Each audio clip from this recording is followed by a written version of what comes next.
You went from Arsenal to where? I came back home, just came back home and really wanted to just discover my love for it again. Going over to England, it was very competitive every day. You have to perform every day, and it's in Ireland there's a real like friendship amongst teams here.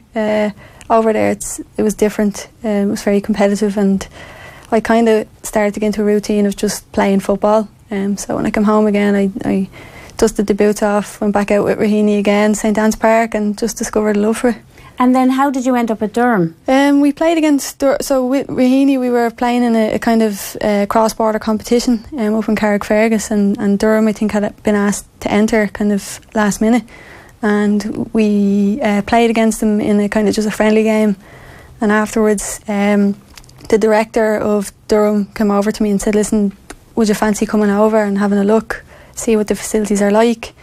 So there was nothing. You ended up going back over to England to play soccer, but then you had another extraordinary twist. Tell us about the injury, and well, I suppose it was more than an injury, Seana. Yeah, I playing in a game again.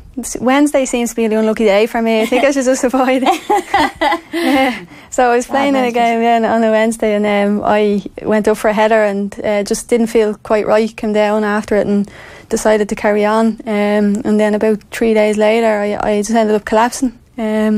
And it was about 4 months in and out of hospital, and then I was diagnosed with a condition. And what was that condition? It's called Meniere's disease. So it's just a condition that affects the pressure in your ear canal. So it causes a lot of vertigo and sickness, nausea, and things like sleep, nutrition are very important. So just managing my exercise level as well. So you actually ended up giving up football? Yeah, it caused a lot of anxiety. At that stage I was in the Ireland team, and I had to pull out, and I didn't really want anybody to know why I wasn't playing. Really? So Sue Rowland at the time was really kind and said, well, Irish manager, yeah, she said, we'll just say that you're just taking a break, but people are constantly asking you, like, where are you, and they had just lost to Germany in a big game as well, so people were saying, like, you should have been involved, that would have been a great game for you. So and why were you afraid to tell people that you had what was essentially a very serious illness? I think it's just like, I think I was in denial myself a bit. I think like when you're an athlete, you're very competitive at most with yourself, so I was just kind of like, I can beat this, like I can do it, and I don't want people to know about this weakness. Yeah, I've come across that with athletes before. They won't give in themselves. Yeah. And so what did you came home eventually, because obviously you couldn't continue to play football, and you ended up, did you give up completely?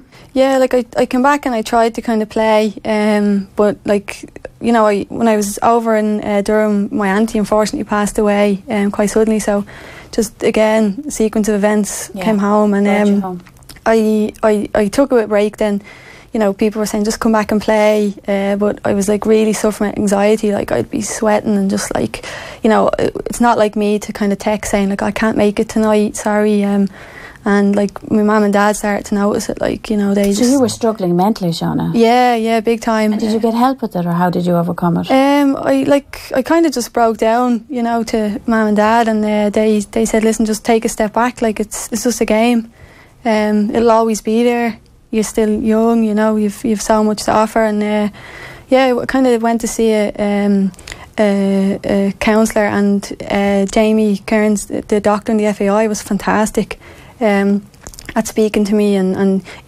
I've partial hearing loss in one ear, so that happened quite quickly, with the first time I collapsed, so having to deal with that as well on a football pitch was difficult. So Jamie was really great at just like telling me, that's like not the end of the world, let's take it day by day. So you got the necessary support at least there. Mm-hmm. And what brought you back to football? Because you're back playing League of Ireland Women's League for the last 2 years, are you? Yeah. Who persuaded you to go back?